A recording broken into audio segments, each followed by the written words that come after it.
Hello दोस्तों, कैसे हो? बढ़िया सब। तो आज हमारा इंडियन पॉलिटी का नया लेक्चर हम स्टार्ट करते हैं। इसमें हम लोकल सेल्फ गवर्नमेंट के बारे में पढ़ेंगे। कौन से? अपनी पंचायती राज और म्यूनिसिपैलिटीज के बारे में हम पूरा डिटेल में पढ़ेंगे कि कहाँ से आता है, कब इसका कॉन्स्टिट्यूशनल अमेंडमेंट हुआ, क्या क्या प्रोविजंस हैं, जो बेसिक डेफिनेशंस हैं जिनसे क्वेश्चंस आते हैं, इंपॉर्टेंट आर्टिकल्स पढ़ेंगे एक एक करके। सारी चीज जो कमेटीज थी इससे रिलेटेड, कौन सी कमेटी की बेसिक रिकमेंडेशन जो इंपॉर्टेंट है कुछ एक दो, वो भी देखेंगे हम। तो डिटेल में हम पढ़ते हैं, हमारा शुरुआत करते हैं आज के लेक्चर की। तो सबसे पहले तो हम जब बात करेंगे पंचायती राज की, तो किसमें ये पंचायती राज है? हमारे पार्ट 9 में। किसमें? पार्ट 9 ऑफ आवर कॉन्स्टिट्यूशन है। तो क्या है कि म्युनिसिपैलिटीज और पंचायत दोनों आर्टिकल 243 में ऐड किए गए थे। तो क्या हुआ था? सब क्लोज बनाए गए थे। तो आर्टिकल 243 के जो सब क्लोज है 243 से लेकर 243 ओ तक, ये किससे रिलेटेड है? ये है पंचायत से रिलेटेड, पंचायत से रिलेटेड है। इसके बाद क्या है? 243 पी से लेकर जेड जी तक किससे रिलेटेड है? वो म्युनिसिपैलिटीज से हैं, जो हम देखेंगे। तो इसमें क्या है कि पहले शुरुआत में क्या था, हमारा पंचायती राज का स्टेटस क्या था? तो कौन सा आर्टिकल कवर के अंडर आते थे? तो हमारा आर्टिकल 40 क्या है? ये डीपीएसपी है। ये हमारे डीपीएसपी थे। तो आर्टिकल 40 कहता था ना कि एक पंचायत होनी चाहिए जिसके कि हमें कोशिश करनी चाहिए कि वो अपने आप में एक सेल्फ वर्किंग इंडिपेंडेंट एक बॉडी हो। तो शुरुआत में क्या था? आर्टिकल 40 डीपीएसपी क्या थे? वो प्रोविजंस थे जिनके लिए हमारे सरकार के पास बजट नहीं था और वो चाहती थी कि वो इंप्लीमेंट हो। तो इसके लिए क्या था? ये स्टेट पे छोड़ा हुआ था। तो क्या था? स्टेट अपने लॉ बनाते थे और जो जो स्टेट अपने लॉ बना रहा था उसके हिसाब से फिर क्या, स्टेट लॉ के हिसाब से पंचायती राज के जो इंस्टीट्यूशंस थे वो बनते थे। तो पंचायती राज का क्या स्टेटस था? ये एक लीगल बॉडी थे जो किससे चल रहे थे? स्टेट के जो लॉ से, जो किसको? आर्टिकल 40 को इंप्लीमेंट करने के लिए था। फिर धीरे धीरे हमारे ये आने लगा, शुरुआत में पंडित जवाहरलाल नेहरू से ही, क्योंकि महात्मा गांधी बहुत ज्यादा विलेजेस पे फोकस करना चाहते थे, तो सब चाहते थे। फिर धीरे धीरे आया कि इनको क्या दिया जाए? कॉन्स्टिट्यूशनल स्टेटस दिया जाए। तो सबसे पहले कॉन्स्टिट्यूशनल स्टेटस के लिए क्या हुआ? अपन कौन सा लाए थे? 64th कॉन्स्टिट्यूशनल अमेंडमेंट एक्ट लाए थे, लाने की कोशिश की थी, पर ये क्या हुआ था? ये डिफीट हो गया था। तो फिर इनको कॉन्स्टिट्यूशनल स्टेटस किससे दिया गया? तो 73rd जो हमारा कॉन्स्टिट्यूशनल अमेंडमेंट एक्ट था 1992 का, किसके टाइम आया था? ये पीवी नरसिम्हा राव के टाइम में। तो उस टाइम इनको क्या दिया गया? रूरल लोकल सेल्फ गवर्नमेंट बनाया गया और कॉन्स्टिट्यूशनल स्टेटस दिया गया। किसको दिया गया? पंचायती राज। तो अब पंचायती राज जो इंस्टीट्यूशन है पंचायत है, वो क्या है? हमारी कॉन्स्टिट्यूशनल बॉडीज है। किसके अंडर आते हैं? आर्टिकल 243 से लेके 243 ओ तक इसके पूरी डिटेल है। तो जो चीज कॉन्स्टिट्यूशनल में मेंशन है वो बॉडीज सारी सारी कैसी होगी? कॉन्स्टिट्यूशनल बॉडीज होगी। और जो हम कोई पार्लियामेंट स्टेट के लॉ से बनाते हो हमारे होते हैं लीगल बॉडी। तो इनिशियली क्या थी? पंचायत लीगल बॉडी थी। अब क्या है? पंचायत कॉन्स्टिट्यूशनल बॉडीज है। किससे ऐड की गई? 73rd कॉन्स्टिट्यूशनल अमेंडमेंट एक्ट से। इसमें क्या है? ये किसमें इसके प्रोविजंस डाले गए? तो इसके प्रोविजंस डाले गए 11th शेड्यूल में। और 12th शेड्यूल में क्या है? म्युनिसिपैलिटीज है। तो हम अभी किसकी बात करें? पंचायत की। तो ये कौन सी थी? 11th शेड्यूल में हमारे क्या पंचायत डाली। अब ये पूछ रहा है एग्जाम में कि कितने सब्जेक्ट्स हैं? तो पंचायत के अंदर टोटल है 29। इनको बोलते हैं 29 फंक्शनल सब्जेक्ट। तो ये 29 तो हमारे मेंशन है कॉन्स्टिट्यूशन में, शेड्यूल 11 में। इसके अलावा किसके पास पावर है? स्टेट के पास पावर होती है। जो स्टेट की लेजिस्लेचर है उसके पास पावर होती है कि वो इसमें कोई नए एडिशन अगर कोई और सब्जेक्ट देना चाहे तो वो ऐड कर सकती है। पर ज्यादातर स्टेट्स क्या अभी तक इन जो 29 सब्जेक्ट्स है इन्हीं को अच्छे से इंप्लीमेंट नहीं किया है। तो ये 73rd कॉन्स्टिट्यूशनल अमेंडमेंट आया था 1992 में और इंप्लीमेंट कब से हुआ था? 24 अप्रैल 1993 से। इसीलिए 24 अप्रैल को क्या क्या सेलिब्रेट किया जाता है? पंचायती राज डे हमारा क्या 24 अप्रैल। एक और था 24 अप्रैल, एक और चीज के लिए फेमस था। 24 अप्रैल को क्या हुआ था? हमारा केशवानंद भारती जजमेंट की डेट यही है।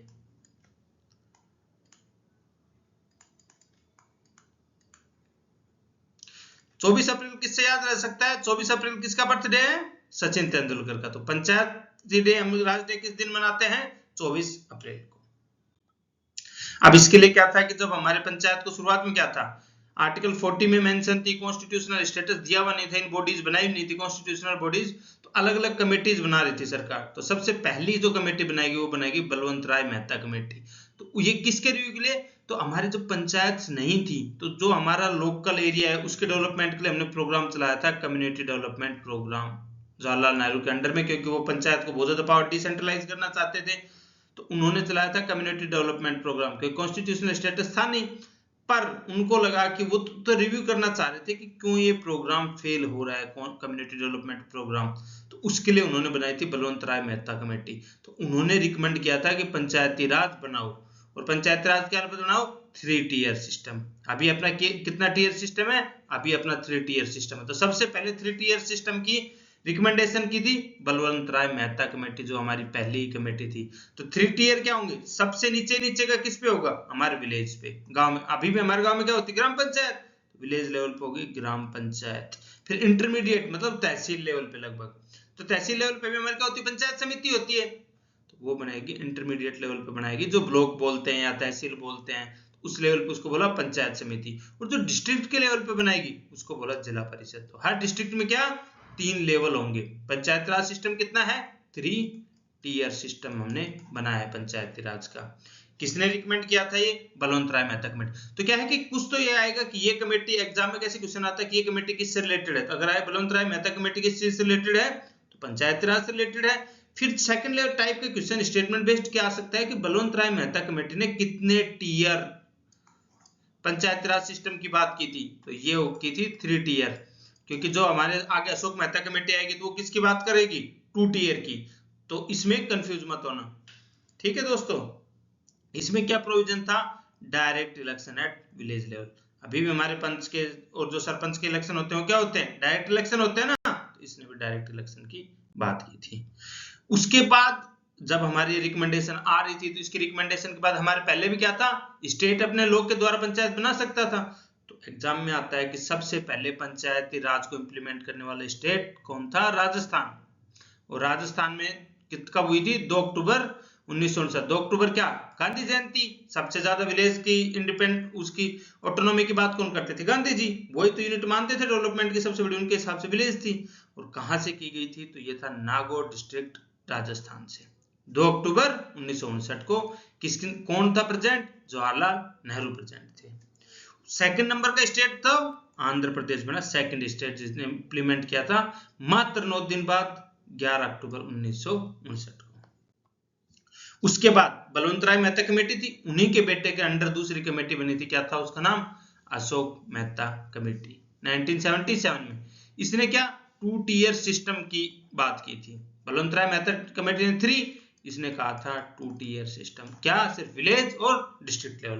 तो विलेज पे नहीं कहा था इसने, मंडल और पंचायत की थी, मतलब ग्रुप ऑफ विलेजेस को एक पंचायत, जैसे कि 5, 7, 10 विलेज की मिला के एक पंचायत बनाओ, और एक मेन बॉडी बनाओ जो किस पे होगी? डिस्ट्रिक्ट लेवल पे, जो नीचे की पंचायत इनके साथ मिलके काम करेगी। तो इसने 2 टीयर बनाया था, लेकिन ये हमारे जो अभी हम करंट देख रहे हैं इसमें एक्सेप्ट नहीं हुई थी।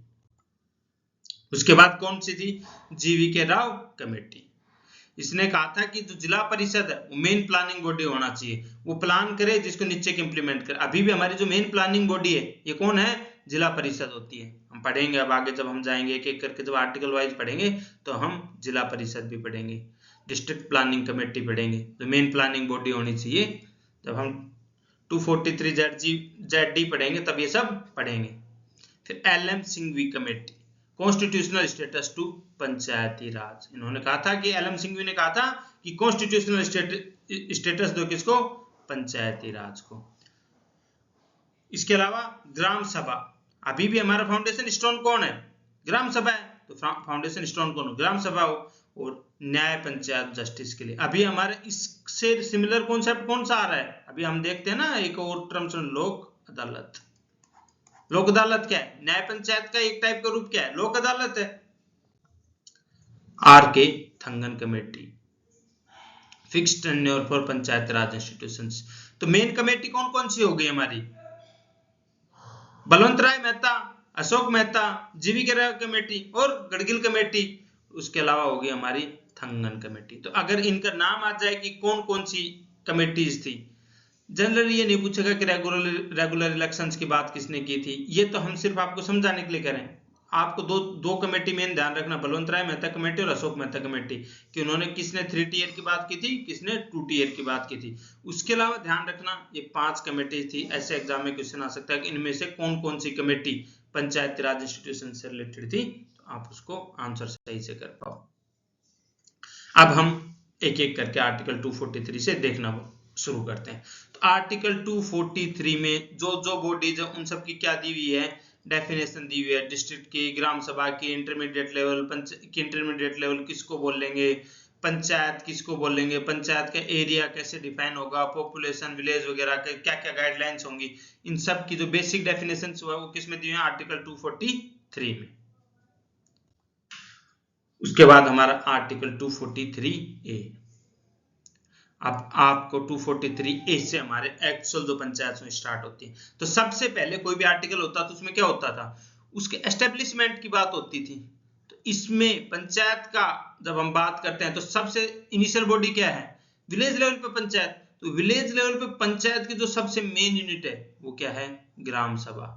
नाम से पता चल रहा हो, ग्राम मतलब विलेज, सभा मतलब लोगों का समूह। तो ग्राम सभा, इसमें वो सब मेंबर हैं जो क्या है, इलेक्टोरल लिस्ट में हैं।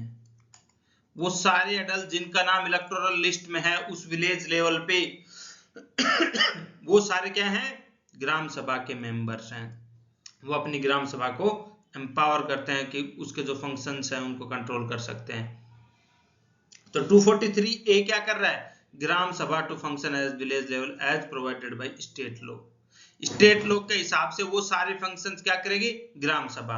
कौन कौन मेंबर्स होंगे, तो सारे जो इलेक्टोरल वोटर्स हैं उस एरिया के वो सब ग्राम सभा के मेंबर्स होंगे।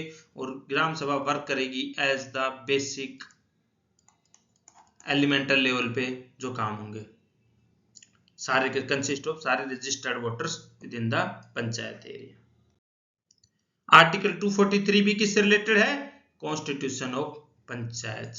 तो पंचायत क्या है, आर्टिकल क्या मैंडेट करता है, establishment of panchayat at village, intermediate and district level. किसने दी थी, बलवंत राय मेहता कमेटी ने जो बात बोली थी, क्या 3 टियर होगा हमारा। तो कॉन्स्टिट्यूशन क्या होगा, आर्टिकल 243A में क्या था, ग्राम सभा। 243 करता है कॉन्स्टिट्यूशन ऑफ पंचायत, मतलब कि पंचायत कैसे कैसे रहेंगी। तो क्या 3 टियर सिस्टम रहेगा, विलेज पे विलेज पंचायत रहेंगी, ब्लॉक लेवल पे हमारे पंचायत समिति रहेगी और डिस्ट्रिक्ट लेवल पे जिला परिषद रहेगी। लेकिन ये कंडीशन है, जिस स्टेट की पॉपुलेशन अगर 20 लाख से कम है, अगर 20 लाख से कम है तो छोटा स्टेट होगा बहुत, तो उस पर 3 टियर सिस्टम की जरूरत नहीं है। वहां पे इंटरमीडिएट लेवल की तो जरूरत नहीं है, सिर्फ क्या होगा, लोकल लेवल, और उसके बाद सीधा का सीधा डिस्ट्रिक्ट लेवल की बात होगी उसमें। 243C किससे रिलेटेड है, कंपोजिशन ऑफ पंचायत, कि पंचायत का क्या क्या कंपोजिशन रहेगा, कि कैसे कैसे इलेक्ट होंगी, डिफरेंट लेवल पे कैसे कैसे होंगे। तो सबसे पहले विलेज जो इसके मेंबर्स रहेंगे वो सारे के सारे क्या रहेंगे, इसमें लिख रखा village members are directly elected. पर हमारे इंटरमीडिएट और डिस्ट्रिक्ट लेवल पे भी जो हमारे मेंबर्स होते हैं, जो बेसिक मेंबर्स होते हैं, कौन कौन होते हैं, आपने नाम सुना होगा। तो विलेज पे तो क्या होता है, पंच होता है। जो हमारा ब्लॉक लेवल होता है उस पे क्या बोलते हैं हम, नाम सुने होंगे आपने, डेलीगेट बोलते हैं। ये जनरली हर स्टेट में थोड़ा सा नाम चेंज हो जाता है, पर मैं आपको राजस्थान के हिसाब से बता रहा हूँ। हमारा राजस्थान क्या नाम होता है, पंच होता है, डेलीगेट होता है। और जो डिस्ट्रिक्ट लेवल के लिए जो मेंबर चुने जाते हैं उनको क्या अपन बोलते हैं, जिला पार्षद। तो ये 3 इलेक्शन होते हैं, जब पंचायत के इलेक्शन होते हैं तो पंच के लिए होता है, डेलीगेट के लिए होता है और जिला पार्षद के लिए होता है। ये 3 लेवल के इलेक्शन होते हैं, जिला पार्षद चुना जाता है। ये 3 लेवल के इलेक्शन होते हैं हमारे, जब वहां वोट डालते हैं तो 3 अलग अलग चीजों के लिए वोट डालते हैं। अब क्या है, ये मेंबर क्या है, डायरेक्टली इलेक्टेड है। किसमें, जो ये मेंबर्स है तीनों के तीनों डायरेक्टली इलेक्टेड है। अब पंच क्या होता है, हमारे यहाँ पे इसको क्या बोलते हैं, सरपंच, जो हेड होता है।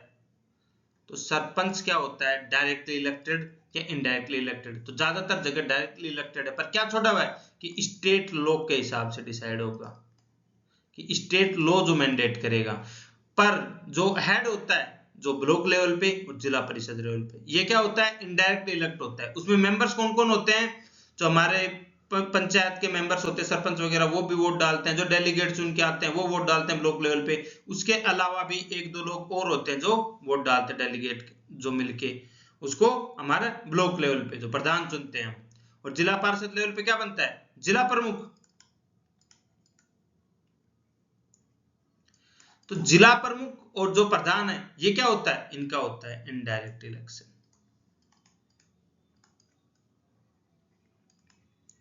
तो क्या होता है, जो बेसिक मेंबर्स होते हैं वो तीनों लेवल के डायरेक्टली इलेक्टेड होते हैं, पर जो हमारा सरपंच है वो ज्यादातर जगह, क्योंकि स्टेट लो पे छोटा, वो इलेक्टेड भी हो सकता है और नॉमिनेटेड भी हो सकता है कि सारे पंच मिलकर उसको इलेक्ट कर लें, पर ज्यादातर जगह सरपंच के डायरेक्ट इलेक्शन होते हैं हमारे।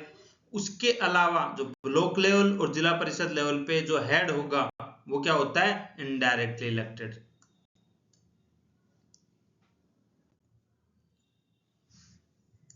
अब है हमारा 243D रिजर्वेशन ऑफ सीट्स। तो जो हमारा आर्टिकल, जो हमारा जो 73rd कॉन्स्टिट्यूशनल अमेंडमेंट हुआ था उसमें रिजर्वेशन की बात, तो किस किस को रिजर्वेशन दिया हुआ है, शेड्यूल कास्ट को दिया हुआ है और शेड्यूल ट्राइब को। इसके अलावा 1/3 सीट्स किसके लिए रिजर्व रहेंगी, chairperson as well as members की, वो रहेंगी वुमेन्स के लिए। उसमें ये जो रिजर्व सीट है शेड्यूल कास्ट और शेड्यूल ट्राइब की, इनमें से भी 1/3 किसके लिए रिजर्व रहेंगी, वुमेन के लिए। अब इसके अलावा इसमें ओबीसी के लिए भी रिजर्वेशन का प्रोविजन है, पर वो क्या है, वो constitutional provision under 73rd constitutional amendment नहीं है, बल्कि ये किसके पास, ये अथॉरिटी है स्टेट लेजिस्लेचर के पास। अगर स्टेट लेजिस्लेचर चाहे तो किसको, ओबीसी को भी रिजर्वेशन दे सकती है, पर क्या नहीं होना चाहिए, 50% को ब्रीच नहीं करना चाहिए। ओवरऑल जो रिजर्वेशन है ओबीसी एससी एसटी मिला के 50% से ज्यादा रिजर्वेशन नहीं होना चाहिए। ठीक है दोस्तों, तो काफी स्टेट ने ओबीसी को भी पंचायती जो लेवल है, पंचायती राज सिस्टम है, उसमें रिजर्वेशन दे रखा है, पर ये क्या है, कॉन्स्टिट्यूशनली मैंडेटेड नहीं है। 73rd कॉन्स्टिट्यूशनल अमेंडमेंट के बाद जो हमारा 243D के अंदर नहीं है, 243D में सिर्फ मैंडेटरी किसके लिए है, शेड्यूल कास्ट और शेड्यूल ट्राइब के लिए और वुमेन के लिए। तो किस किस के लिए आजाद क्या है, एससी एसटी और वुमेन, सिर्फ मैंडेटरी कितने के लिए, इन तीन के लिए। पर स्टेट लेजिस्लेचर के पास पावर है कि वो ओबीसी को भी रिजर्वेशन दे सकता है। अब है हमारा 243E ड्यूरेशन ऑफ पंचायत। तो जैसे लोकसभा की है, हमारे विधानसभा की, ऐसे ही इनका भी टर्म क्या है, 5 साल का है। 5 साल कब से, फर्स्ट मीटिंग जो हमारी पंचायत का इलेक्शन होने के बाद जब हम सारे मेंबर्स आ जाएंगे उसके बाद जो फर्स्ट मीटिंग होगी उससे लेके 5 साल का मेंबर उसका वो है। तो अगर डिसोल्यूशन होगी बीच में, तो अगर टर्म एंड होने से पहले डिसोल्यूशन हो गया तो इलेक्शन 6 महीने के अंदर अंदर होने चाहिए। पर इसमें एक और है कि इलेक्शन में, इसमें जो इलेक्शन के बाद जो सेलेक्ट होके आएंगे, जो इलेक्ट होके आएंगे, उनका टेन्योर क्या रहेगा, जो रिमेनिंग पीरियड है। मान ले इलेक्शन है, उसके बाद अगर 3 साल बच रही है नए इलेक्शन होने में, तो वो सिर्फ 3 साल के लिए सर्व करेंगे, ना कि पूरे 5 साल के लिए। क्या होता है, हमारे वरना विधानसभा के इलेक्शन होते हैं और उनमें क्या होता है, पूरे 5 साल के लिए होता है, पर इसमें ये नहीं है। पंचायती राज सिस्टम में सिर्फ जो रिमेनिंग पीरियड है उसके लिए सेलेक्ट होते हैं। अगर रिमेनिंग टाइम 6 महीने से कम है तो क्या होगा, इलेक्शन मैंडेटरी नहीं है। Panchayat form after early dissolution will serve only for the reminder of original term. ऐसे नहीं है कि नया टर्म स्टार्ट नहीं हो जाता पंचायत के लिए, जैसे किसके लिए, विधानसभा लोकसभा में क्या है कि अगर डिसोल्व करते हैं विधानसभा और लोकसभा को तो नए इलेक्शन, इसमें क्या है, विधानसभा अगर पंचायत राज पूरा सिस्टम डिसोल्व हो गया तो नए इलेक्शन होंगे, रिमेनिंग पीरियड के लिए होंगे, जैसे 5 साल वाला टेन्योर पूरा होगा दोबारा से इलेक्शन होंगे। अब है आर्टिकल 243F डिस्क्वालिफिकेशन। अब इसमें क्या है, मिनिमम एज कितनी है, 21। तो इसमें ये अलग से लिखा हुआ है कि अगर किसी की 25 से कम ईयर, जैसे हमारे क्या थी, लोकसभा विधानसभा दोनों के लिए कितनी थी, 25 थी, पर इसके लिए है कि 25 बैरियर नहीं है, इसमें कितना है, 21 है। तो कंफ्यूज हो जाओ तो पंचायत राज आप ये सोचना क्या है, बिल्कुल लो लेवल का, वहां पे कौन बन सकता है, तो वहां पे इसलिए एज भी रिड्यूस करके कितनी कर दी, 21 साल कर दी। इसके अलावा कैसे जो भी डिस्क्वालिफिकेशन के क्राइटेरिया हैं वो रहेंगे जो उस स्टेट की स्टेट लेजिस्लेचर प्रिस्क्राइब करेगी, वो सारे क्या रहेंगे, डिस्क्वालिफिकेशन के। तो डिस्क्वालिफिकेशन के लिए डिसाइड करने का अधिकार किसके पास है, स्टेट लेजिस्लेचर के पास। क्या कॉन्स्टिट्यूशन में अलग से मेंशन नहीं है, सिर्फ क्या पावर देता है 243 है, पावर किसको दे दी, स्टेट लेजिस्लेचर को पूरी की पूरी पावर दे दी कि वो डिसाइड करेंगे डिस्क्वालिफिकेशन। बस उन्होंने ये लिख दिया कि जो मिनिमम एज वाला है ये 21 साल रहेगी। ये किसमें, 243 एक्ट में ही लिखा हुआ है। आप इसको ऐप से आप याद भी कर सकते थे।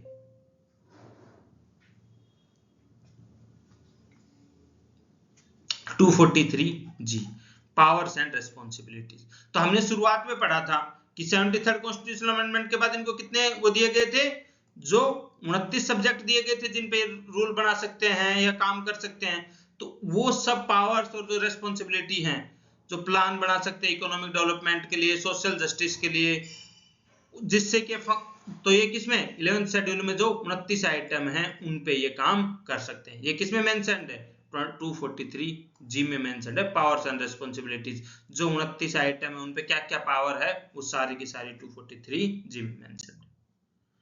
243 एच है फाइनेंशियल पावर्स, मतलब कि जो हमारी लोकल बॉडीज हैं उनके पास पावर है कि वो टैक्स लगा सकती हैं, कुछ ड्यूटीज, टोल्स, फीस वगैरह। ये क्या है, ये एडिशनल, जिससे कि वो क्या हो सके, अपना रिवेन्यू जनरेट कर सके, जिसको वो यूज कर सके डेवलपमेंट के लिए अपने लेवल पे।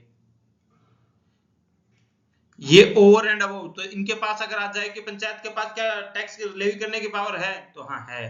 क्या वो टोल लगा सकते हैं, जो हमारे कई लोकल लेवल पे, जैसे आप कोई धार्मिक स्थान पे जाते हो तो वहां पे या कहीं और जगह जो लोकल टोल लगाए रखते हैं पंचायत के द्वारा, क्या वो अपन सोचते हैं क्या लीगल है, नहीं, तो वो लीगल है। क्यों क्योंकि वहां की जो पंचायत है उसको 243 एच से ये पावर मिली हुई है कि वो अपने एरिया को मेंटेन करने के लिए कुछ फीस चार्ज कर सकते हैं, ड्यूटी लगा सकते हैं, टोल लगा सकते हैं। 243I ध्यान रखना, फाइनेंस कमीशन। तो हमारे सेंटर पे क्या था, फाइनेंस कमीशन था। उसको कौन करता था, प्रेसिडेंट करता था हर 5 साल में। ऐसे स्टेट पे क्या है, स्टेट फाइनेंस कमीशन। कौन कितने टाइम पे कॉन्स्टिट्यूट होता है, हर 5 साल पे। कौन कॉन्स्टिट्यूट करता है, तो इसको कॉन्स्टिट्यूट करने की पावर है हमारे गवर्नर की। सेंटर पे किसकी थी, प्रेसिडेंट की। ये किस क्या क्या रिकमेंड करता है, ये तो पहली चीज तो रिकमेंड करता है रिवेन्यू शेयरिंग। किस किस के बीच में, जो हमारा स्टेट है उसके और हमारे जो पंचायती राज लेवल से। किसमें से, ये जो कंसोलिडेटेड फंड ऑफ,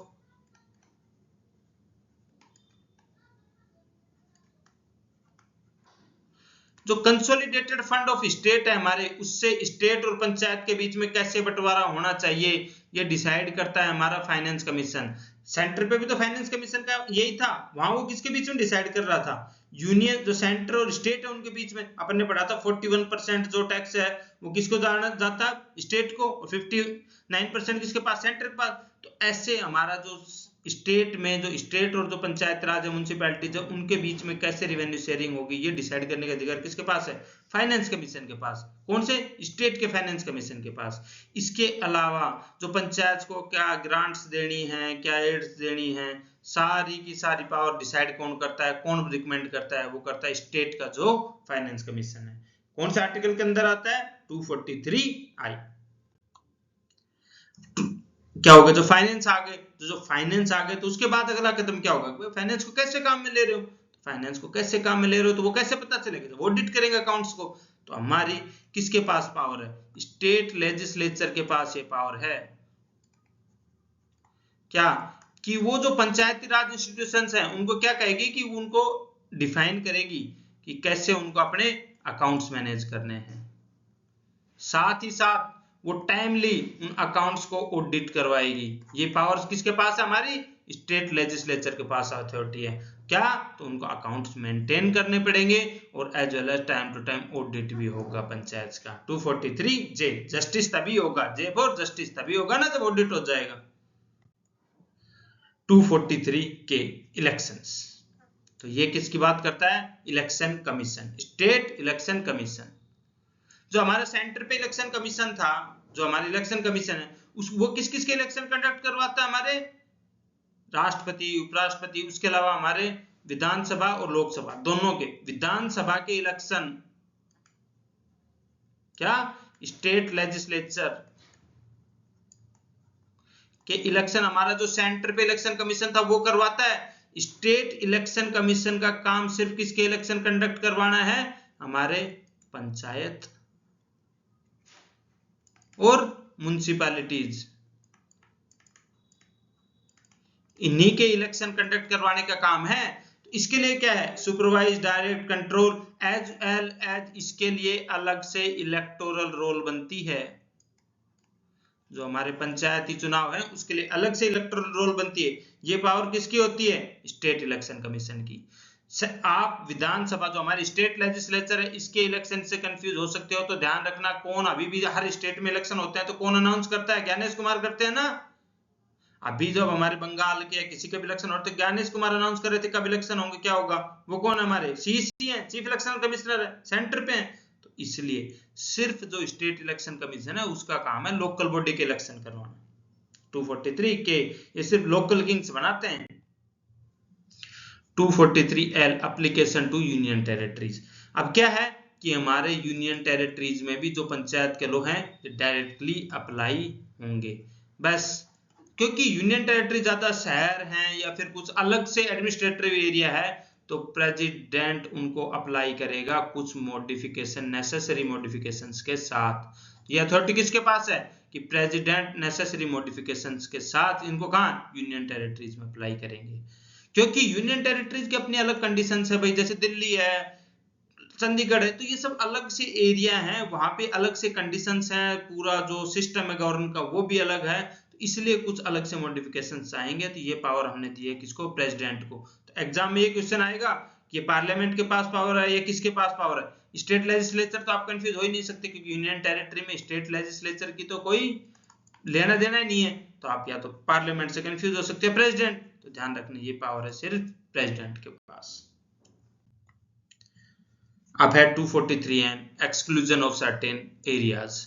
अब क्या था कि जब हम पंचायती राज इंस्टीट्यूशंस को लगाने की बात कर रहे थे तो ओरिजिनली जो हमारे शेड्यूल्ड एरियाज हैं, जो ट्राइबल एरियाज, उससे काफी विरोध आ रहा था। उनको लग रहा था कि अगर ये एक सिस्टमेटिक जो सब जगह पूरे देश में एक जैसा सिस्टम लागू हो गया तो हमारी जो ऑटोनॉमी थी, जो हमारे हजारों साल से चले हुए इंस्टीट्यूशंस आ रहे थे, वो तो नष्ट हो जाएंगे। तो सरकार ने कुछ जो scheduled tribal 5th 6th schedule areas हैं, उसके अलावा दार्जिलिंग वगैरह के या जो कुछ और एरियाज हैं, उन सबको एक्सक्लूड कर दिया। फिर ये क्या है, इनको नया जो इनको क्या कर दिया, नया एक्ट कौन सा है, पंचायत एक्सटेंशन टू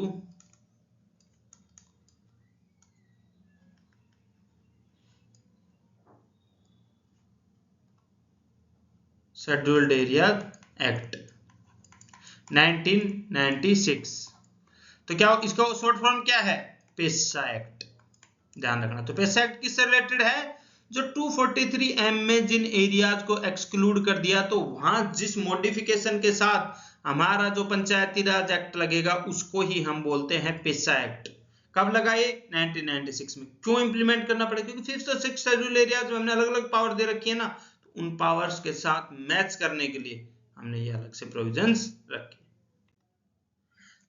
अब है 243N continuance of existing laws. की एग्जिस्टिंग लॉज क्या था, अपने देखा था ना, जैसे राजस्थान ने 2 अक्टूबर 1959 को लागू कर दिया था हमारे पंचायती राज एक्ट, तो भाई अलग से स्टेट लॉ चले आ रहे थे।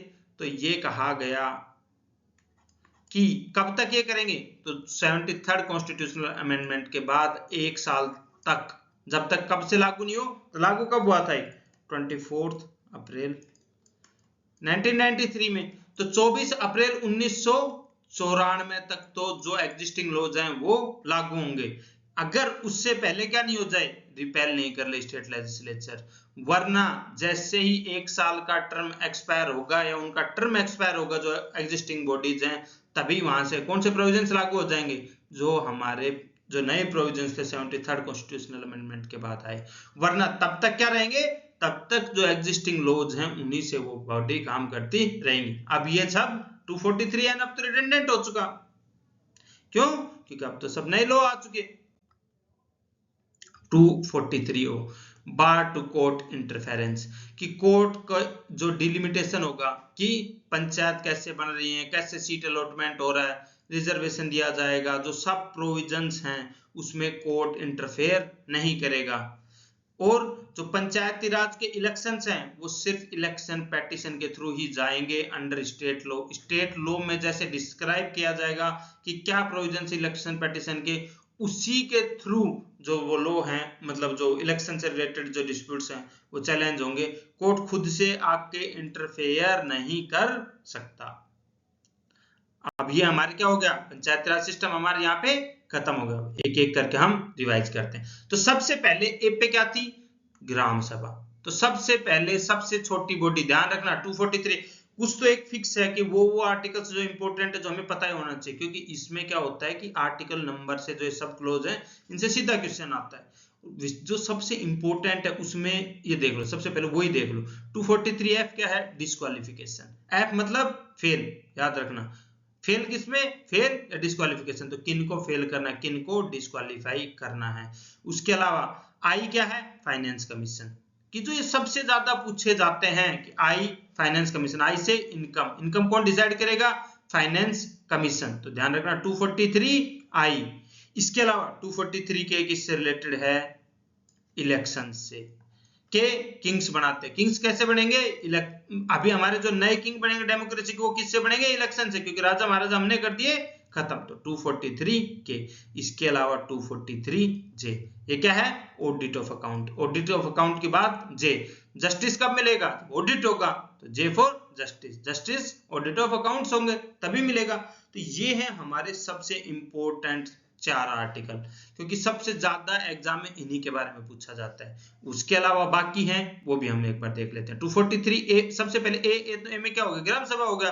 243B में कॉन्स्टिट्यूशन ऑफ पंचायत की कितने टीयर पे रहेगी, कंपोजिशन ऑफ पंचायत, कैसे कैसे इलेक्शन लड़ा जाएगा। सी मतलब कंपोजिशन, ध्यान रखना। डी मतलब रिजर्वेशन ऑफ सीट्स, डी की कैसे रिजर्व कर रहे हैं सीट्स को। 243 भी इंपॉर्टेंट है, इसको याद रखना। ये भी जो 5 है उनमें 243 डी रिजर्वेशन। डॉक्टर याद रखना, रिजर्वेशन किससे डिसाइड होगा, डॉक्टर से, डीआर। तो 243 डी रिजर्वेशन ऑफ सीट्स। उसके बाद है ड्यूरेशन ऑफ पंचायत, कितने साल की, 5 साल की है। एफ हमने देख लिया, डिस्क्वालिफिकेशन फेल। जी में क्या है, पावर्स एंड रिस्पॉन्सिबिलिटी, जो 29 हमारे फंक्शनल आइटम्स उनकी बात करता है। एच में फाइनेंशियल पावर्स की, हम टैक्स लगा सकते हैं, बाकी लेवी कर सकते हैं। ये कहां से आती है हमारी, एच अथॉरिटी। आई जे के हम पढ़ चुके हैं। एम में क्या है, एक्सक्लूजन ऑफ सर्टेन एरियाज, कौन से एरियाज, जो स्टेट 6 शेड्यूल वगैरह में जो एरियाज हैं उनमें क्या नहीं होगा, ये लागू नहीं होगा। उसकी जगह कौन सा लागू होता है, किससे लागू होता है, ये पैसा एक्ट, ठीक है। उसके अलावा एल में क्या है, यूनियन टेरिटरीज, ऊपर नीचे हो गए एल और एम। एल में क्या है, यूनियन टेरिटरीज। एन है कंटिन्यूएशन ऑफ एग्जिस्टिंग लॉज, कब तक रहेंगे, 1 साल तक। ओ लास्ट क्या है, बार टू कोर्ट फ्रॉम इंटरफेरेंस। तो लास्ट में क्या रहेगा, कोर्ट रहेगा, और सबसे पहले ग्राम पंचायत। तो 2 तो ये याद हो जाएंगे, पहला और आखिरी। उसके अलावा 5 जो हमने याद किए, डी रिजर्वेशन ऑफ सीट्स, ई तो नहीं, हमने एफ क्या याद किया, डिस्क्वालिफिकेशन, एफ से डिस्क्वालिफिकेशन फेलियर। उसके अलावा फिर हमने क्या याद किया, आई इनकम, इनकम किससे होती है, फाइनेंस कमीशन से। जे जस्टिस कब मिलेगा, जब ऑडिट होगा अकाउंट्स का। और के इलेक्शंस। तो ये याद रखना।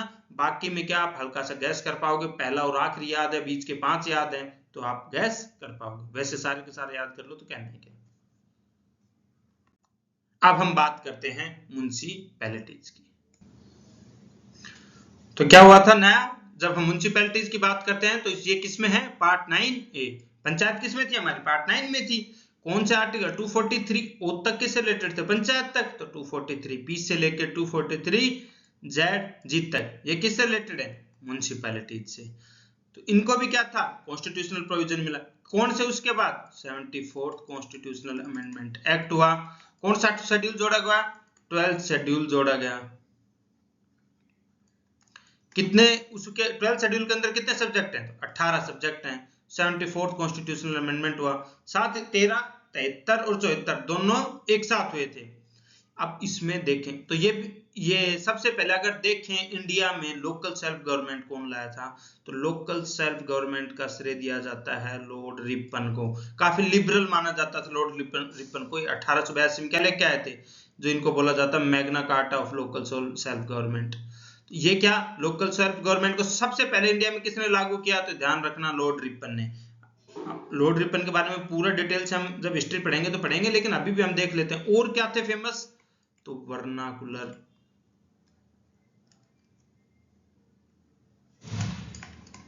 प्रेस एक्ट है, उसको इन्होंने क्या किया था, रिपील। लेके कौन आए थे वर्नाकुलर प्रेस एक्ट, तो लॉर्ड लिटन लाए थे। क्या था ये, वर्नाकुलर प्रेस को कंट्रोल करने के लिए, वर्नाकुलर मतलब जो हमारी लोकल लैंग्वेज थी, इंग्लिश के अलावा जो किसी भी लैंग्वेज में जो प्रेस थी उसको कंट्रोल करने के लिए लॉर्ड लिटन लेके आए थे। तो इसको रिपील किसने किया था, लॉर्ड रिपन ने। तो थोड़े से वो हो गए ना, देख लो ना आप, थोड़े लिबरल थे ये। इसके अलावा क्या लाए थे ये लाए थे फैक्ट्रीज एक्ट। 1881 में पहला फैक्ट्रीज एक्ट किसके टाइम में आया था, तो वो आया था लॉर्ड रिपन के। इन्होंने डिसाइड किया था पहली बार कि भाई कम उम्र का कितना होना चाहिए, वर्किंग कंडीशंस वगैरह। तो पहली बार कोई जो लिबरल काफी जो आए थे वो कौन थे, लॉर्ड। इनके अलावा एक तीसरा और जो बहुत फेमस है लॉर्ड रिपन का, वो क्या है, इल्बर्ट बिल। तो ये क्या थी, इसको हम इल्बर्ट बिल कंट्रोवर्सी के नाम से पढ़ते हैं। तो इसमें क्या पावर हुई थी, इल्बर्ट बिल में पावर दी गई थी कि इंडियंस जो यूरोपियंस हैं उनको ट्राई कर सकते थे, लेकिन जैसे ब्रिटिश का बहुत ज्यादा विरोध हुआ तो इसको क्या कर लिया गया था, रिपील। तो इसके बाद क्या हो गया था कि नॉन यूरोपियंस का कोर्ट में केस नहीं सुन सकते थे, मतलब इनका केस सिर्फ वही सुन सकते थे। बाकी जो डिटेल है हम लॉर्ड रिपन के बारे में, वो हम जब हिस्ट्री पढ़ेंगे तो हम एक एक करके सबको अच्छे से पढ़ेंगे।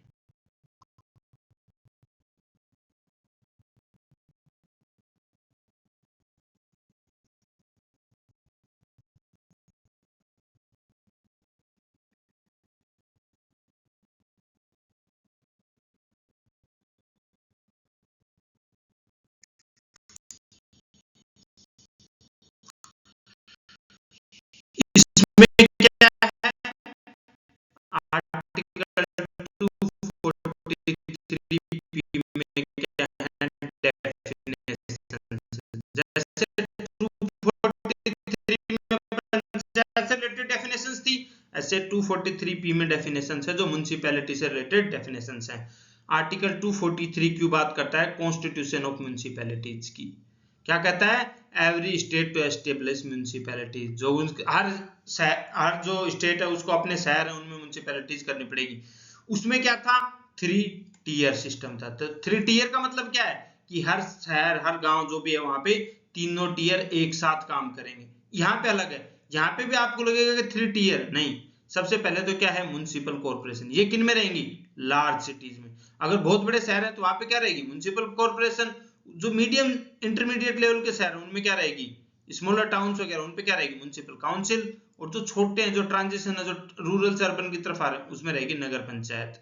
तो ये 3 टियर सिस्टम नहीं है, ये 3 फॉर्म का सिस्टम है कि जो जिस जिस फॉर्म का टाउन है उस हिसाब से उसमें हर टाउन में तीनों सिस्टम रहेंगे नहीं रहेंगे। तो ये 3 टियर सिस्टम नहीं है। 3 टियर सिस्टम किसमें, पंचायत में। ये अलग अलग जिस हिसाब से शहर है उस हिसाब से उसमें म्युनिसिपल कॉर्पोरेशन है या काउंसिल चाहिए या फिर नगर पंचायत या नगर पालिका जिसे बोल देते हैं वो चाहिए। ठीक है दोस्तों, अब सेम चलेंगे। 243 आर क्या है, कंपोजिशन ऑफ म्युनिसिपैलिटीज। तो मेंबर्स ऑफ म्युनिसिपैलिटी क्या होंगे, डायरेक्टली इलेक्टेड रहेंगे पीपल के द्वारा। जो उसके चेयरपर्सन है वो किस पे डिपेंड करेगा, वो स्टेट लॉ पे डिपेंड करेगा कि स्टेट किस हिसाब से प्रिस्क्राइब करता है। जनरली क्या होते हैं, ये इनडायरेक्टली इलेक्टेड होते हैं चेयरपर्सन, और मेंबर्स क्या होते हैं, डायरेक्टली इलेक्टेड होते हैं। 243S किससे रिलेटेड है, वार्ड कमेटी से। तो इसमें क्या रहेगा, एक या एक से ज्यादा वार्ड मिलके अलग अलग वार्ड कमेटीज बनाएंगे। ये जनरली होता है जो बड़े शहर होते हैं जिनकी पॉपुलेशन किसके से बड़ी होती है, 3 लाख से बड़ी, और उनकी फंक्शनिंग और वो सारी कौन डिसाइड करता है, कैसे होगी, वो डिसाइड करती है स्टेट लेजिस्लेचर। तो क्या क्या बनेंगी, फॉर्मेशन ऑफ वार्ड कमेटीज। वो क्या डिसाइड करती हैं कि वार्ड पे जो रिलेटेड काम है म्युनिसिपैलिटीज के अंदर, क्योंकि थोड़ा बड़ा शहर है तो वहां पे क्या होगा, पूरा एक साथ कंट्रोल कर नहीं सकते। तो अगर कुछ वार्ड मिलके वार्ड कमेटीज बनेंगी तो वो क्या अच्छे से उन मैटर्स को उठा पाएंगे विद इन म्युनिसिपैलिटीज। वो अपना एक प्रकार से प्रेशर ग्रुप की तरह भी काम कर पाएंगी। तो ये क्या करती हैं, लोकल मेंबर मैटर्स हैं वार्ड लेवल पे, और जो कैसे सिटीजन्स हैं उनका पार्टिसिपेशन ज्यादा से ज्यादा इंप्रूव किया जाए गवर्नेंस में, ये सब कौन करता है, वार्ड कमेटीज का काम है ये। अब ये क्या है, सिर्फ नंबर है, आप याद कर लेना, क्योंकि हम पूरा जो बाकी जो डिटेल है वो सब इनकी सेम है, जो किसकी तरह थी, जो हमारी पंचायत में थी। 243T ये क्या करती है, रिजर्वेशन ऑफ सीट्स, वहां पे भी था 243D में, तो टी में क्या है, रिजर्वेशन ऑफ सीट्स, कितनी किस किस को है, SC ST और वुमेन, तीनों के लिए सीट रिजर्व्ड है। ड्यूरेशन ऑफ पंचायत, इनका भी ड्यूरेशन क्या है, यू में 5 साल का ड्यूरेशन है इनको भी। वहां पे F से था फेलियर डिस्क्वालिफिकेशन, यहाँ क्या है 243B, सेम प्रोसेस है डिस्क्वालिफिकेशन का, 21 साल एज है। इसके अलावा क्या, स्टेट लेजिस्लेचर बाय लॉ जो डिसाइड करेगी उसी तरीके से क्या होगा, डिस्क्वालिफिकेशन होगा। 243W में क्या है, पावर्स एंड रेस्पॉन्सिबिलिटीज, वहां पे किस में थी, पावर, जिम में थी, यहाँ पे क्या है, W में है। अब 243X क्या है, फाइनेंशियल पावर्स की लेवी कर सकते हैं, इनके पास फाइनेंशियल पावर्स किसकी चीज की, लेवी करने की, टैक्स की, या कलेक्ट कर सकते हैं क्या, टोल वगैरह। तो जैसे हमारे पार्क में जाते होगे ना, तो कई जो पार्क है उनमें टोल लगता है, टैक्स लगता है, टिकट लगता है, तो ये सारी पावर कहां से आती हैं, आर्टिकल 243X से। फिर 243Y है फाइनेंस कमीशन, वहां पे हमने किस में पढ़ा था, ये सेम फाइनेंस कमीशन है जो हमने पढ़ा था 243I, आई मतलब इनकम। तो ये जो 243Y में जो प्रोविजन है वही 243I वाला प्रोविजन है कि इसमें क्या है, वहां पे फाइनेंस कमीशन पंचायत, तो इसमें भी जो कंसोलिडेटेड फंड ऑफ स्टेट है उससे कैसे डिस्ट्रीब्यूशन होगा म्युनिसिपैलिटीज को, ये 243Y में क्या है कि कॉन्स्टिट्यूशन किसकी बात कर रहा है, फाइनेंस कमीशन की, तो फाइनेंस कमीशन डिसाइड करता है कि म्युनिसिपैलिटीज को कैसे फंड मिलेगा। ठीक है, वहां पे जे में क्या था, ऑडिट ऑफ अकाउंट्स था 243J, जस्टिस से अपन ने याद किया था ना, ऐसे ही यहाँ पे किसमें, जे और जेड, याद रखना जो लास्ट है जेड, जेड में है ऑडिट ऑफ अकाउंट्स। तो फाइनेंस कमीशन ध्यान रखना वाई और जेड, उसमें भी क्या था, आई और जे था, इसमें है वाई और जेड, क्योंकि ये पूछ लेते हैं सीधे एग्जाम में, नंबर पूछ रहे हैं, ज्यादातर पंचायत से रिलेटेड ही पूछते हैं एग्जाम में, पर अगर म्युनिसिपैलिटी से बात जाए तो 2-4 आर्टिकल जो याद रखना, finance commission 243Y, audit of account 243Z और डिस्क्वालिफिकेशन 243V। उसके अलावा इलेक्शन की बात आ जाए तो ये किसमें है, इलेक्शन कमीशन की बात करेगा 243Z, उसमें कहा थी 243 के, तो तीनों याद रखना, उसमें वहां पे कैसे था, I J K, यहाँ पे क्या है Y Z, और Z के बाद वापिस नंबर कैसे स्टार्ट हो जाता है, तो Z से, तो वहां पे वो 3 नंबर थे, ऐसे यहाँ पे Y Z और Z हैं, वहां पे 243 I J K थे। ठीक है दोस्तों, application to union territory same क्या है, अप्लाई होंगे, लेकिन मॉडिफिकेशंस के साथ कौन इंप्लीमेंट कर सकता है, प्रेसिडेंट, मॉडिफिकेशंस के साथ जो रिक्वायर्ड है उस कंडीशंस के हिसाब से, वैसे कि वैसे म्युनिसिपैलिटी से रिलेटेड जो लॉ है वो यूनियन टेरिटरीज को अप्लाई हो जाएंगे। 243ZC एक्सक्लूजन ऑफ सर्टेन, उसमें था ना 5th और 6th शेड्यूल एरियाज को, उनको एक्सक्लूड करेंगे, तो उस वहां पे तो क्या था, पेशा एक्ट था, यहाँ पे एज सच को एक्ट बनाने की जरूरत पड़ी नहीं, क्योंकि 5th और 6th शेड्यूल एरियाज में जो ज्यादातर है वो किससे कौन से हैं, हम बात करते हैं कि जो विलेज, उनकी जो ऑटोनॉमी वो बनी थी और विलेजेस में जाते हैं, तो इसलिए पेशा बनाया था, इससे रिलेटेड कोई एक्ट वहां पे भी नहीं फंक्शनिंग है। अब हमारे जो दो सबसे इंपॉर्टेंट बॉडी हैं, committee for district planning ZD, ये याद, तो 243 ZD किससे रिलेटेड है, कमेटी फॉर डिस्ट्रिक्ट प्लानिंग। अब ये क्या है, पूरे डिस्ट्रिक्ट की प्लानिंग कमेटी, ये अलग अलग नहीं है पंचायत और म्युनिसिपैलिटीज के लिए, ये क्या करेगी, कॉन्स्टिट्यूट करेगी district planning committee, consolidate plan prepared by panchayat as well as municipalities, और प्रिपेयर करेगी ड्राफ्ट डेवलपमेंट प्लान पूरे के पूरे डिस्ट्रिक्ट के लिए, मतलब कि जो उस डिस्ट्रिक्ट में जो म्युनिसिपैलिटीज हैं एज वेल एज पंचायत हैं वो अपना अपना प्लान बनाएंगी, उस प्लान को भेजेंगे आगे, उस प्लान को कंसोलिडेट करके और एक ड्राफ्ट डिस्ट्रिक्ट लेवल का प्लान बनाने का काम है डिस्ट्रिक्ट प्लानिंग कमेटी। कौन से आर्टिकल के अंदर है, 243ZD के अंदर। अब इसमें एक चीज और पूछ लेते हैं, इसका कॉन्स्टिट्यूशन, तो इसमें सिर्फ इतना याद रखना कि 4/5 मेंबर्स क्या है, इलेक्टेड है, और 1/5 क्या है, नॉमिनेटेड है। अगर पूछे कैसे इलेक्टेड है, कौन इलेक्ट करता है, तो 4/5 को तो पंचायत के और जो डिस्ट्रिक्ट जो हमारी जो म्युनिसिपैलिटीज हैं वो इलेक्ट करते हैं। किस प्रोपोर्शन में करते हैं, तो जिस प्रोपोर्शन में पॉपुलेशन है पंचायत की और म्युनिसिपैलिटीज की उस डिस्ट्रिक्ट में उसी प्रोपोर्शन में मिलके वो इलेक्ट करते हैं। जनरली आपसे सिर्फ ये आएगा कि कितने मेंबर्स हैं जो इलेक्टेड हैं, वो 4/5 पूछेगा। इनको कौन इलेक्ट करता है तो पंचायत और म्युनिसिपैलिटी, जितने याद कर। पूछे कितने नॉमिनेटेड हैं तो 1/5 क्या है नॉमिनेटेड हैं। तो ये बस दो बेसिक चीजें याद रखना डिस्ट्रिक्ट प्लानिंग कमेटी से रिलेटेड। 243 ZD में क्या था, डिस्ट्रिक्ट प्लानिंग कमेटी, और 243 ZE। तो ये दो आर्टिकल याद रखने। एक तो नाम से पूछ रहे ZD और ZE किससे रिलेटेड है, ये है कमेटी फॉर मेट्रोपॉलिटन प्लानिंग। तो मेट्रोपॉलिटन प्लानिंग कमेटी बनेगी, किसमें बनेगी ये, एक तो सबसे पहली बात 1 मिलियन मतलब 10 लाख से ज्यादा जिन शहरों की पॉपुलेशन है उन शहरों में इंटीग्रेटेड डेवलपमेंट प्लान बनाना, क्योंकि शहर बड़े हो गए, 10 लाख से बड़ा मतलब बड़े शहर हैं, तो वहां पे हर वार्ड की जो अलग अलग समस्याएं हैं, तो वार्ड वाइज जो या वार्ड कमेटी 3 लाख से ऊपर के शहर में वार्ड कमेटी बन रही थी ना, तो जो वार्ड कमेटीज मिलकर जो प्लान भेजेंगी उसके बाद इंटीग्रेटेड डेवलपमेंट प्लान उस पूरे से रिलेटेड बनाएगा मेट्रोपॉलिटन प्लानिंग कमेटी। हमारे ये पूछ सकता है कि कितनी पॉपुलेशन 1 मिलियन, एक तो ये चीज याद रखना। एक आर्टिकल नंबर 243 ZE में है ये। इसके अलावा 2/3 मेंबर्स क्या हैं इसमें इलेक्टेड, किसमें से, जो इलेक्टेड मेंबर्स हैं म्युनिसिपैलिटी और चेयरपर्सन ऑफ पंचायत जो उस मेट्रोपॉलिटन एरिया में आती हैं। जो पंचायत किस प्रोपोर्शन में, जो पॉपुलेशन का प्रोपोर्शन है म्युनिसिपैलिटीज और पंचायत का उस मेट्रोपॉलिटन एरिया में। मेट्रोपॉलिटन एरिया तो हमेशा शहर से थोड़ा बड़ा होता है ना, आसपास के गांव भी उसमें इंक्लूडेड हो जाते हैं। तो जिस प्रोपोर्शन में वो पॉपुलेशन है उस प्रोपोर्शन में, जैसे हमारे डिस्ट्रिक्ट प्लानिंग कमेटी में क्या था, नॉट लेस देन 4/5, इसमें क्या है 2/3। ये डिफरेंस है जो याद रखना कि प्लानिंग कमेटी मेट्रोपॉलिटन में 2/3 है, उसमें 4/5 था। अब 243 ZF में क्या है, continuation of existing law, similar है। पंचायत में क्या था, 1 साल या जब तक स्टेट रिपील नहीं कर ले तब तक क्या थे, जो स्टेट लॉ चले आ रहे थे वो कंटिन्यू करेंगे। अब ये रिडंडेंट हो चुका है। और उसमें क्या था, लास्ट क्या था 243 हो, इसमें क्या है 243 ZG। तो बार टू कोर्ट्स इंटरफेरेंस की, कोर्ट्स इंटरफेयर करने से बाहर हैं, स्टेट जिस हिसाब से डिसाइड करेगा उसी हिसाब से सब चीज होगी। अब ये क्या है, कम्युलेटिव है आपके लिए कि इनको एक प्रकार से ध्यान रखने के लिए, कि कंपेयर करने के लिए कि एक याद रहे तो उसके करस्पॉन्डिंग दूसरा कौन सा है। तो 243 में डेफिनेशन है, यहाँ किस में है 243P में डेफिनेशन है।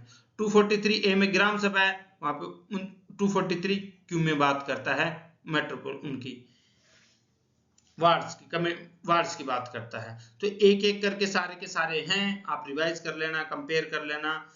आपको जो सबसे इंपॉर्टेंट याद रखना है, फाइनेंस कमीशन याद करना है, ऑडिट्स अकाउंट्स याद करना है, इलेक्शंस याद करना है। 3 तो ये हो गए। इसके अलावा हमने क्या पढ़ा था, ZD और ZE किससे रिलेटेड है, वो डिस्ट्रिक्ट प्लानिंग कमेटी और मेट्रोपॉलिटन प्लानिंग कमेटी। ये सब आपको याद होने चाहिए। जो मेजॉरिटी ऑफ क्वेश्चंस हैं वो आपके इससे आएंगे, एक बार ये आप देख लेना। जिसे फ्रिंज क्वेश्चन अगर आपके कुछ इंपॉर्टेंट याद रहेंगे तो फ्रिंज क्वेश्चन वैसे भी आप, हम जब आपको क्वेश्चंस में करना सिखाएंगे तो सिखाएंगे कैसे एजुकेटेड गैस आप कर सकते हो।